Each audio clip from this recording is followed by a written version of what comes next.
Middle east में महाविनाश का alarm बज चुका है। जिस तबाही की सिर्फ कल्पना की जा रही थी उसने अब पूरे खाड़ी देश को वो अपनी चपेट में ले लिया है। अमेरिका और ईरान की जंग में अब वो मोड़ आ गया है जिसने ईरान की कमर तोड़कर रख दी है। 14वें दिन भी बारूद की बारिश जारी है, लेकिन सबसे बड़ा और खौफनाक धमाका तब हुआ जब ईरान के पड़ोसियों ने ही उसके घर में घुसकर हमला बोल दिया। देखिए, इतिहास में पहली बार बहरीन और कुवैत की वायुसेना ने सीधे ईरान की सरहद लांघ कर उसके अंदर मौजूद सैन्य ठिकानों पर सीक्रेट एयर स्ट्राइक कर दी। ईरान के अंदर बने ड्रोन सेंटर और मिसाइल स्टोरेज डिपो को इन लोगों ने टारगेट किया और उसे भस्म कर दिया। इस गुप्त ऑपरेशन का मास्टरमाइंड कौन है, ये बहुत बड़ा सवाल है। संयुक्त अरब अमीरात यानी यूएई ने पर्दे के पीछे रहकर बहरीन और कुवैत के लड़ाकू विमानों को न सिर्फ सटीक खुफिया जानकारी दी, बल्कि आसमां में पूरी सुरक्षा और एयर कवर भी मुहैया कराया। कुवैत और बहरीन की एयरफोर्स यानी वायुसेना भले छोटी हो, लेकिन लगातार हो रही ईरानी हमलों का बदला लेने के लिए उन्होंने ईरान को उसकी ही सरजमी पर तबाह किया। अपनी धरती पर हुए इस हमले के बाद ईरान बौखला उठा। आईआरजीसी ने पूरे इलाके को शमशान बनाने की कसम खा ली है। ईरान ने बहरीन, कुवैत, इराक और जॉर्डन में बने अमेरिकी सैन्य अड्डों पर ताबड़तोड़ मिसाइल और आत्मघाती ड्रोन्स की बौछार कर दी। कुवैत का कैंप उदैरी और अली अल सालेम एयरबेस गोलियों और मिसाइलों से दहल उठा है। यही नहीं, अमेजन के डेटा सेंटर को भी ईरान ने निशाना बनाया, ध्वस्त करने का दावा किया। ईरान ने सीधा अल्टीमेटम दिया है, अमेरिका जिसे भी हमारे खिलाफ इस्तेमाल करना चाहे इस्तेमाल करेगा, उसे हम मिट्टी में मिलाते रहेंगे। ओमान की खाड़ी में अमेरिकी नौसेना काल बनकर दिखाई दे रही है। अमेरिका ने साफ कर दिया है कि ईरान की नाकेबंदी किसी कीमत पर टूटने नहीं दी जाएगी। नाकेबंदी तोड़ने की कोशिश कर रहे व्यापारिक जहाज MT लेवाइन के इंजन पर अमेरिकी नौसेना ने सीधे गोलियां दागी, उसे समंदर के बीचों बीच अपाहिज बना दिया।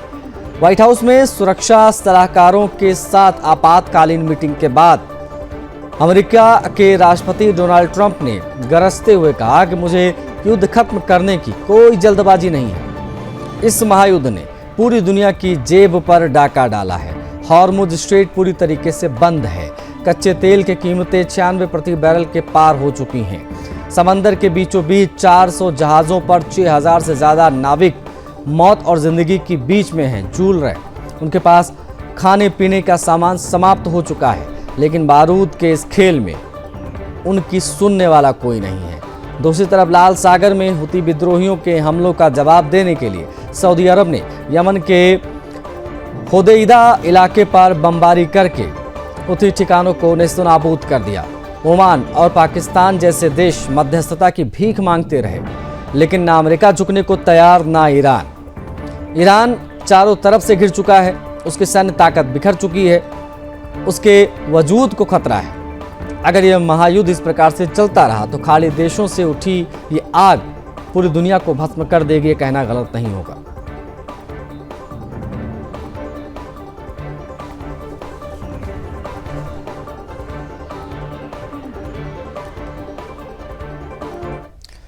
मिडिल ईस्ट का महायुद्ध अब सिर्फ फारस की खाड़ी तक सीमित नहीं है। अमेरिका और ईरान के बीच में भड़की इस भयंकर आग ने पूरी दुनिया को अपनी चपेट में ले लिया।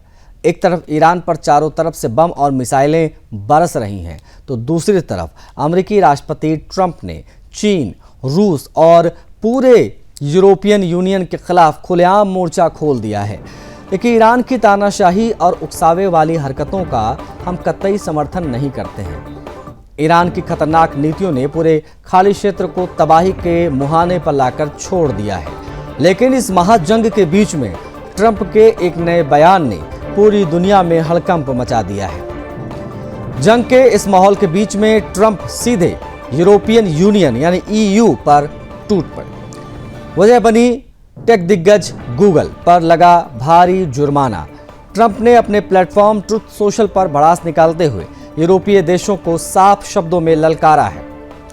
अमेरिका यूरोप का पिगी बैंक यानी कि गल्ला नहीं है। अगर यूरोपीय संघ ने ये अनैतिक जुर्माने वापस नहीं लिए तो उन पर ऐसा भारी टैरिफ ठोक दिया जाएगा कि उनकी अर्थव्यवस्था घुटनों पर आ जाएगी। मिडिल ईस्ट में अमेरिका की सबसे बड़ी आशंका यह थी कि चीन और रूस पर्दे के पीछे से ईरान की पीठ थपथपा रहे हैं, मदद कर रहे हैं। हालांकि ईरान की आक्रामक नीतियों की वजह से आज वो दुनिया में अकेला पड़ा है, ये बात भी लोग जानते हैं। लेकिन ट्रंप ने चीन और रूस दोनों को खुलेआम चेता दिया है। ट्रंप ने दावा किया है कि बीजिंग में राष्ट्रपति जिनपिंग और फोन पर पुतिन ने उनसे वादा किया कि वो ईरान को एक भी हथियार सप्लाई नहीं करेंगे। ट्रंप ने गरजते हुए कहा है कि मुझे शी जिनपिंग पर भरोसा है। पुतिन भी जानते हैं कि मैं यूक्रेन को सीधे हथियार नहीं बेचता बल्कि नाटो को बेचता हूं। लेकिन अगर चीन या रूस ने चुपके से भी ईरान की मदद करने की हिमाकत की तो इसके अंजाम बहुत खौफनाक होंगे, जो उन्होंने कभी सपने में भी नहीं सोचे होंगे, इतने खौफनाक। ईरान के अड़ियल रवैये और अमेरिकी नाकेबंदी की वजह से पूरी दुनिया आर्थिक नरक की तरफ बढ़ रही है। हॉर्मुज स्ट्रेट पूरी तरीके से ठप है। मई के बाद पहली बार ब्रेंट क्रूड ने $100 प्रति बैरल पार किया। हॉर्मुज के पास में मोजाम्बिक झंडे वाले टैंकर दिशा पर हमला हुआ। 28 भारतीय क्रू मेंबर्स मौजूद थे इस पे। गनीमत यह रही कि भारतीय दूतावास की मदद से सभी भारतीय सुरक्षित हैं। समंदर के बीचों बीच 400 से ज्यादा जहाजों पर 6000 नाविक बिना दाने पानी के फंसे हुए हैं। लेकिन महाशक्तियों के इस अहंकार में बेगुनाहों की जान दांव पर लगी है। दूसरी तरफ चौतरफा घिरने के बावजूद ईरान सुधरने का नाम नहीं ले रहा है। शुक्रवार को ईरान के ड्रोन्स ने कुवैत में मौजूद अमेरिकी ठिकाने कैंप दोहा और कैंप अदैरी पर आत्मघाती हमले किए। किर्गिस्तान में SCO बैठक के दौरान ईरानी विदेश मंत्री अब्बास अराक्ची ने सीना ठोक कर कहा कि ईरान अमेरिका के सामने कभी सिर नहीं झुकाएगा। लेकिन सच तो यह है कि ईरान की इसी जिद ने आज पूरी खाड़ी क्षेत्र को शमशान में तब्दील कर दिया। अब इस महायुद्ध का सबसे बड़ा और निर्णायक मोड़ आने वाला है। इजराइल के प्रधानमंत्री बेंजामिन नेतन्याहू सोमवार को वॉशिंगटन पहुंच रहे हैं। जंग छिड़ने के बाद में ट्रंप और नेतन्याहू की ये पहली सीधी मुलाकात है, दूसरे राउंड की जंग की बात। माना जा रहा है कि इस गुप्त बैठक में ईरान के बचे कुचे सैन्य ठिकाने और उसके परमाणु सेंटर्स को पूरी तरीके से नक्शे से मिटाने का एक अंतिम ड्राफ्ट तैयार हो जाएगा। अगर ट्रंप की चेतावनियों के बाद चीन, रूस या यूरोप इस जंग में कूद पड़े तो खाड़ी से उठी यह चिंगारी सीधे तीसरे विश्व युद्ध के रूप में आपको दिखाई देगी।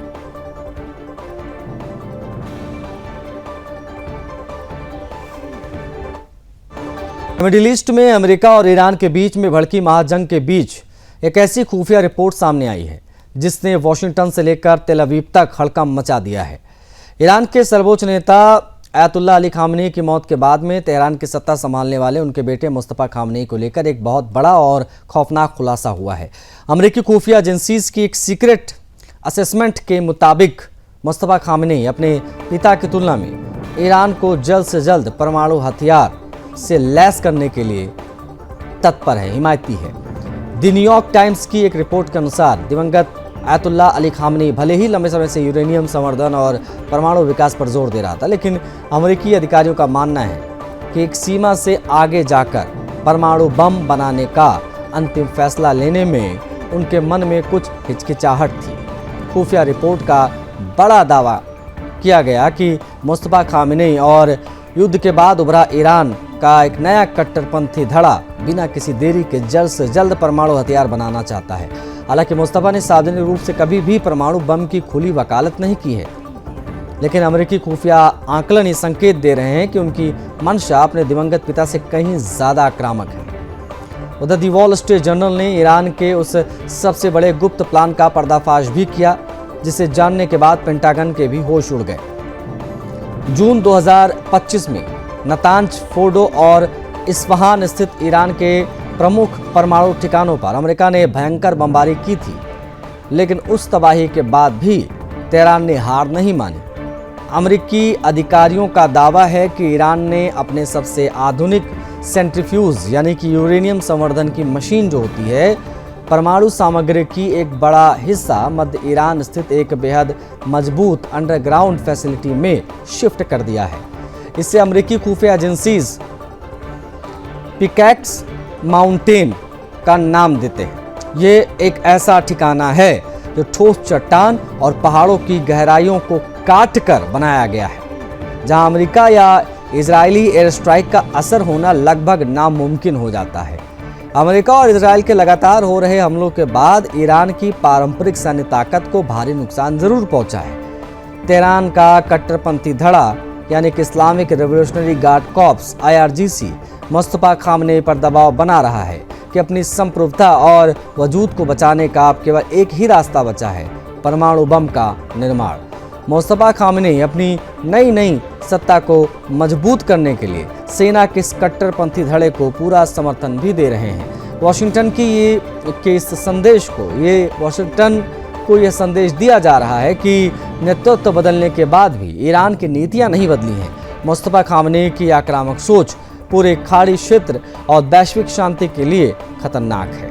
अगर मुस्तफा के नेतृत्व में ईरान परमाणु परीक्षण करने में कामयाब हो जाता है तो इससे न सिर्फ अमेरिका और इजराइल के साथ सीधी परमाणु जंग की आशंका बढ़ जाएगी, बल्कि पूरे मिडिल ईस्ट में परमाणु हथियारों की एक नई होड़ मच जाएगी।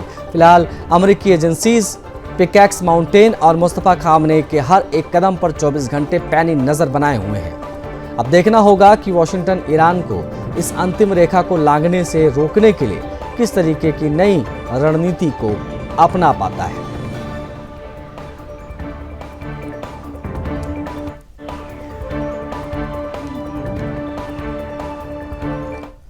कहते हैं कि दुनिया के हर देश के पास में अपनी एक सेना होती है, लेकिन पाकिस्तान एक ऐसा बदनसीब मुल्क है जहां सेना के पास में एक पूरा देश है।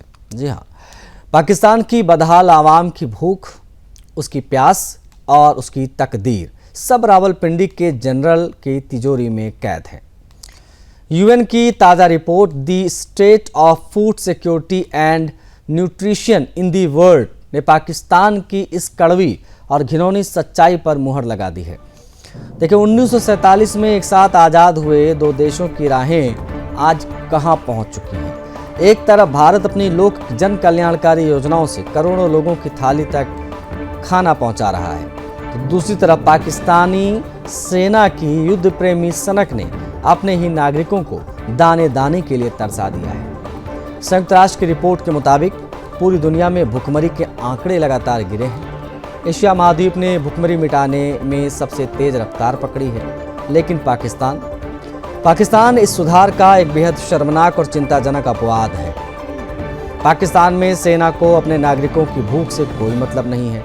आंकड़े खुद चीख कर रावलपिंडी के जनरलों की नाकामी का ढोल पीट रहे हैं। साल 2004 से 2006 के बीच पाकिस्तान में करीब 2.96 करोड़ लोग कुपोषित हैं, लेकिन 2023 से 2025 आते आते ये आंकड़ा घटकर सुधरने के बजाय सीधे 4.04 करोड़ के पार चला गया। यानी भुखमरी में 36.5% की खौफनाक उछाल हुई है। इतना ही नहीं, पौष्टिक भोजन ना जुटा पाने वाले पाकिस्तानियों की संख्या 13 करोड़ से बढ़कर 16 करोड़ हो गई है। अपनी जनता को नंगे पेट सुलाकर ये बात पर परमाणु बम की धमकियां देता है पाकिस्तान। हम पाकिस्तान के इस दोगले और उग्र आक्रामक रवैये को कतई समर्थन नहीं देते, लेकिन सवाल ये है कि पाकिस्तान की हालत हुई क्यों? इस कंगाली की सबसे बड़ी वजह क्या है? वहाँ का सैन्य शासन, लगातार युद्ध की फितरत। जब पाकिस्तान को अपने नागरिकों के खाने, अस्पताल, स्कूल और पैसा खर्च करने की जब बात होती है, या पैसा जब खर्च करना चाहिए था, तब उसकी सेना पड़ोसी देशों से पंगे ले रही थी। कभी भारत के साथ सीमा पर तनाव, कभी आतंकवादी गतिविधियों के लिए फंडिंग, तो कभी ईरान के साथ मिसाइल हमले खेलना, और ना जाने क्या क्या हमने देखा। अफगानिस्तान से भी इस दौरान युद्ध हुआ।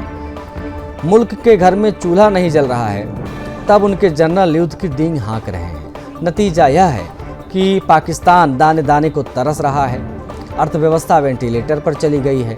पाकिस्तान की इस कंगाली के ठीक उल्टे भारत ने अपनी विशाल आबादी के बावजूद भूखमरी के खिलाफ जंग में दुनिया के सामने अपनी ताकत साबित की है।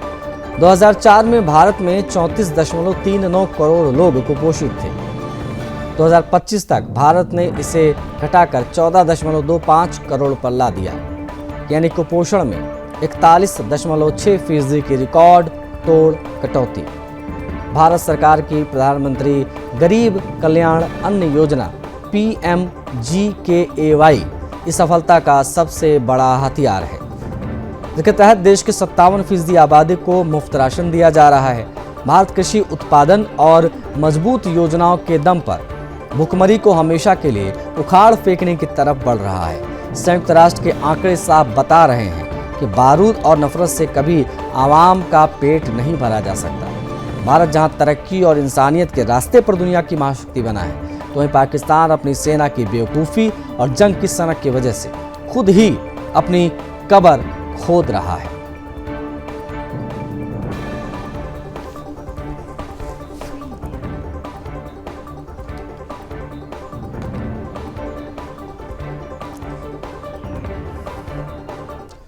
कहते हैं कि कुत्ते की दुम कभी सीधी नहीं होती, ये कहावत है, और पाकिस्तान की फितरत कभी नहीं बदलती, ये भी एक कहावत है।